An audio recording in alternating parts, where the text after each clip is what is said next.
Баршаңызға қайырлы күн. Бүгін сіздермен жұмыртқасыз булочка синнабон дайындайтын боламыз. Видеоның соңына дейін қарамас бұрын лайк басып, арнама жазылып кетіңіздер. Ең алдымен сүтке тұз, құмшекер қосып араластырамыз.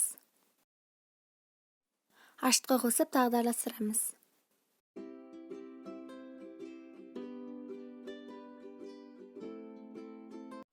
Сұйық май мен ұн қосып, жұмсақ қамырлаймыз.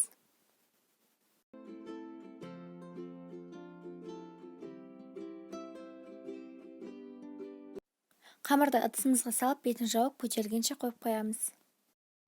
Міне солай жақсы көтеріліп шықты. Енді бұл қамырды төртбұрышты етіп жайып шығарамыз.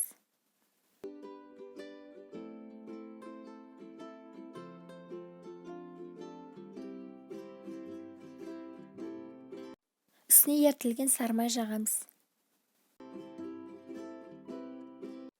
Құмшекер мен корицаны араластырып, осы қамырымызға сеуіп шығамыз.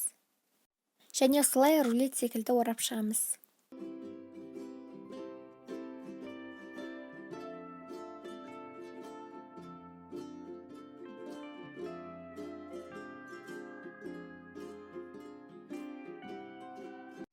Осылай видеодағыдай жіптің көмегімен кесіп шығамыз.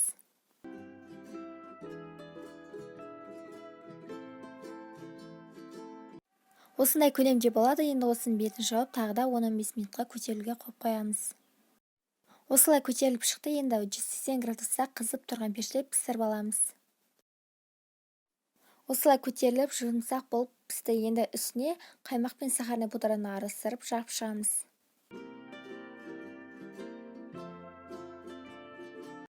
Осымен өте жұмсақ, дәмді жұмыртқасыз жасалатын булочка синнабон дайын болды. Міндетті түрде жасап көріңіздер. Видеом ұнаса лайк басып, арнама жазылып кетуді ұмытпаңыздар. Сіздермен болған Нұрсұлу.